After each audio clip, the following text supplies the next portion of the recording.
Şimdi Şanlıurfa'da birinci sorunumuz işsizlik. Onun ardında stokçuluk, bildiğiniz gibi fırsatçılık. Yani her şeyin başında işsizlik olduğu zaman ister istemez arda zincirleme geliyor. İlk önce bu fahiş fiyatlardan bir el atsa, kontrollerde, marketlerde stoklama bayağı bir çok Şanlıurfa'da, siz de biliyorsunuzdur. Artı ikinci büyük sorunumuz işsizlik. Bir de bu fırsatçılarda ev kirasından başlayacak olursak 500-600 lira olan evler şu anda 2,5 lira. Yani asgari ücretin yarısından fazlası kiraya gidiyor. Asgari ücret yükseldi ama adamın elinde bir şey kalmıyor. En büyük sorunlarımız geçimsizlik. Sokak köpekleri haddi var, hesabı yok. Her tarafta nereye bakarsan başıboş köpekler var. Barınağımız var ama belediyemiz, valimiz buna bir el atarsa. Çünkü gece çocuklarımız kesinlikle dışarı çıkamıyor korkularla. Özellikle de bu kenar mahallelerde. Artı elektrik sorunu. Urfa'nın en büyük sorunlarından biridir bu da elektrik sorunu, az çok biliyorsunuzdur. Yani Urfa'da bu barajın olmasına rağmen bu elektrik sorunun olması doğal bir şey değildir yani. Ulaşım sorunu var ama pek fazla değil. Yani ulaşım sorununda şöyle bir sorunumuz var. Bizim caddelerimizde bir daralma var. Araçların çok olduğundan dolayı. Bir çalışma olursa bu yönden de memnun kalırız. Çünkü araçlarda otopark sorunu çok. Çarşıya çıktığımızda yetişemiyorsun saatinde. Tabii yani Ramazan'dan beri sürmesi Urfa açısından ayıp bir şeydir. Yani çünkü burası bir turistik bölgedir. Bunun bir an önce yapılması gerekir. Çünkü buraya dünyanın ve Türkiye'nin her yerinde gelen turist misafirlerimiz oluyor. Biz Urfa halkı olarak bu gecikmeden memnun değiliz. Bir an önce yapılsa bizim için de memleketimiz için de güzel olur. Urfa'nın ne gibi sıkıntı? Urfa'nın çok sıkıntıları vardır. İlçelerimizin çok sıkıntıları vardır. Evet. Barajlarımız yarıda kalmıştır. Yollarımız, köy yollarımız düzgün değildir. Sayın Valime sesleniyorum zaten. Bizim barajları bitirsin. Çiftçiye destek olsun. Çiftçilerimize yardımcı olsun. İşsizlik sorunumuz çoktur. Bütün vatandaşlar, gençlerimiz hepsi işsizdir. Elektrik sorunumuz çok büyüktür. Köylerde, arazilerde, tarlalarda. Yani şimdi bir çiftçinin suyu kesilirse, bir evin, bir ailenin suyu kesilirse, elektriği kesilirse, inan ki köydeki suyumuz yarım gün akmıyor. Yarım gün akmıyor. Buzdolaplarımız çalışmıyor. İnan ki günde bir tanesi arıza veriyor. Bizde elektrik düzenli değildir. Buzdolabı ne yapıyoruz? Çamaşır makinesi bozuluyor. Allah vekildir. Benim 2 gündür, 3 gündür çamaşır makinem tamirde. Sebep elektriktir. Elektrik hele hiç yok.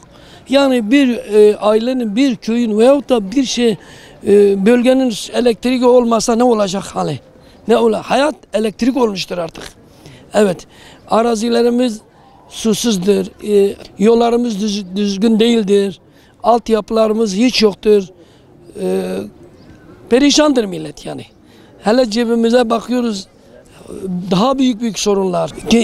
Tabii ki genç işsiz olursa, cebinde parası olmasa, çarşıya çıkamazsa ne yapacak? Hayatına son verecek.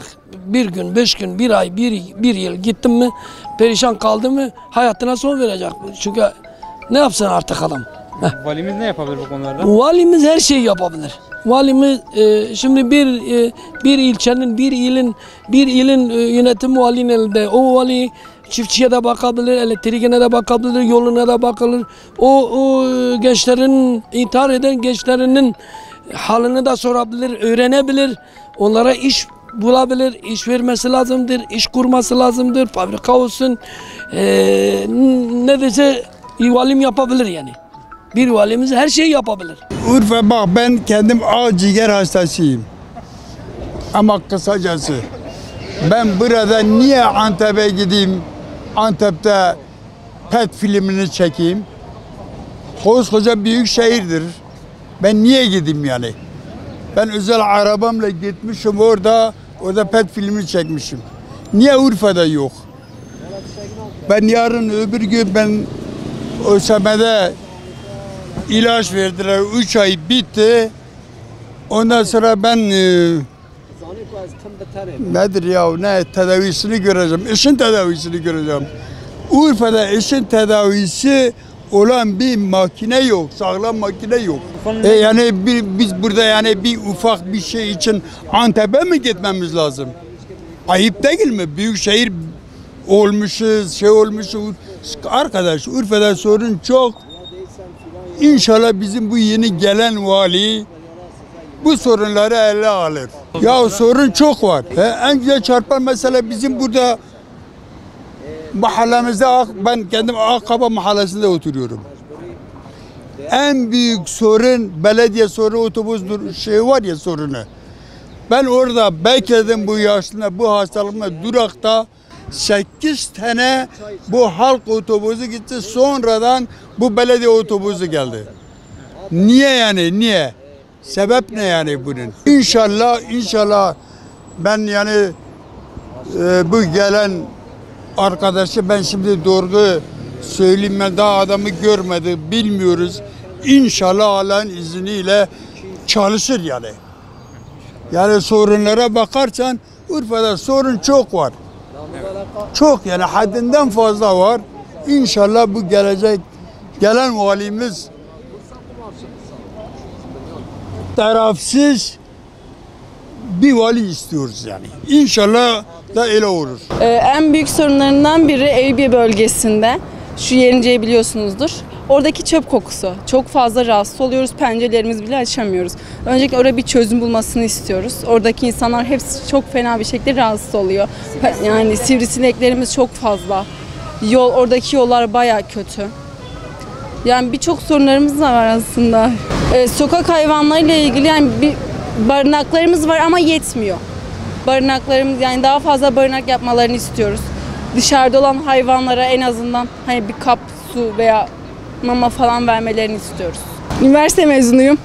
Herhangi bir iş bulamıyorum. Hiçbir şekilde yani iş yok. Kuaförde falan çağırıyorlar çırak olarak. Haftalık 200 lira. Hiçbir şey yetmiyor. Yol parası olmuş 4-5 lira. Yani geçim şartları çok fazla. Zor. Yol parası bulamadığımız zamanlar bile oluyor. Tabii ki kokusu, işsizliği, gençlerin okuması ama hiçbir şey fayda etmiyor. Ne kadar okursa oku. Fabrikalarda yani çoğu yani parayı vermiyorlar. Yani çalış gelen para geri gidiyor. 4.000 bile vermiyorlar yani. Yani şöyle bir şey, gençlerimizin daha çok çalışmaları, iş bulmaları onlara.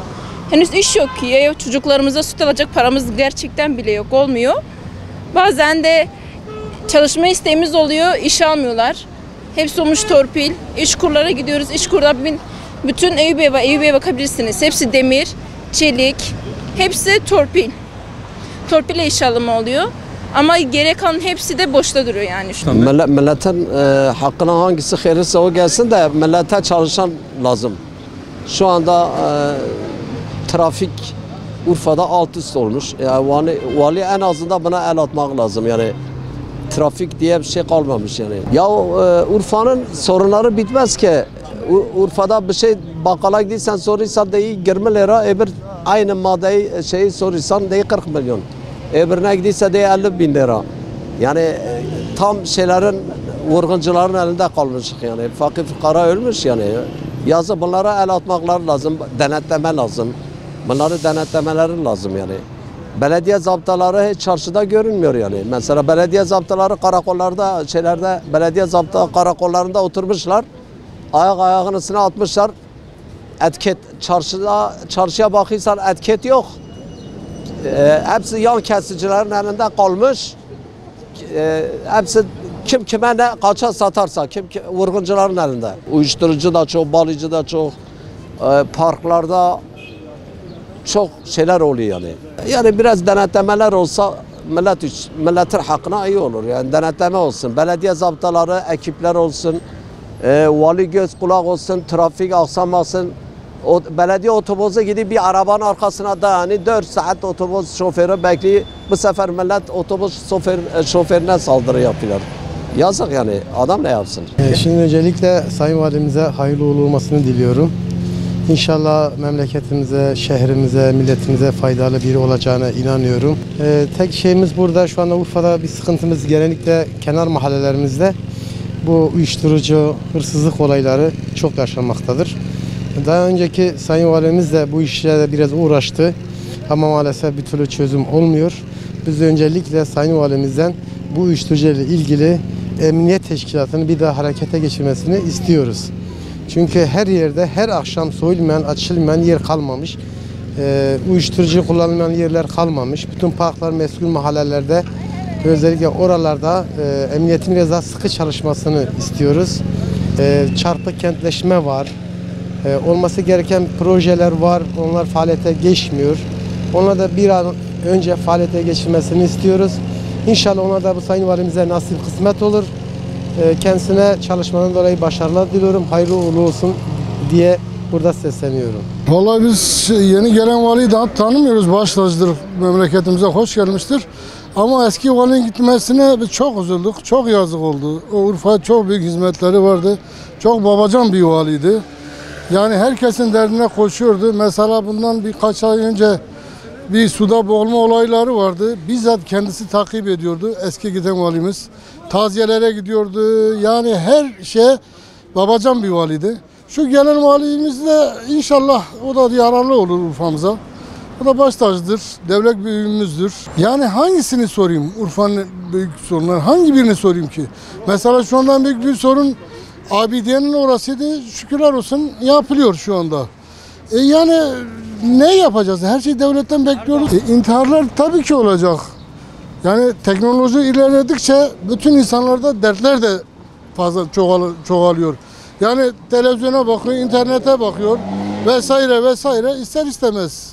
Oluyor yani gençlerde böyle oluyor yani. Vallahi kim gelirse gelsin Urfa'yı değiştirmek biraz zordur. Vallahi Karaköprü ilçesi baya güzel de Eyüpiye tarafına hiç bakmıyorlar. Orada oturmuyorlar diye Eyüpiye'yi hiç umursamıyorlar. Bir de köyler, ilçeler, her yer yollar berbat yani. Hiçbir şey yok yani. İşsizlik zaten herkes. Burada çalışan yok. Çalışan var, işçinin hakkını vermiyorlar zaten.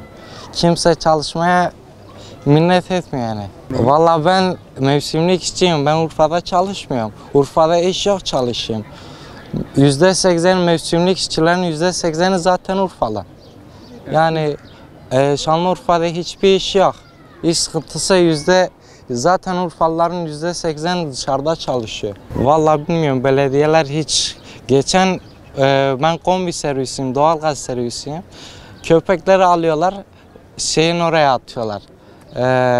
Karaköprünün öbür tarafına atıyorlar, geliyorlar. Ben kendi gözlerimle şahit oldum yani. Ulaşım sıkıntısı o kadar yok da bayağı kalabalık oluyor bazen. Aynen, biraz bunların üzerinde çalışma gerekiyor zaten. Yani Urfa'yı değiştirirseniz bizim için daha iyi olur. Hem turizm açısından her anlamda daha güzel olur yani.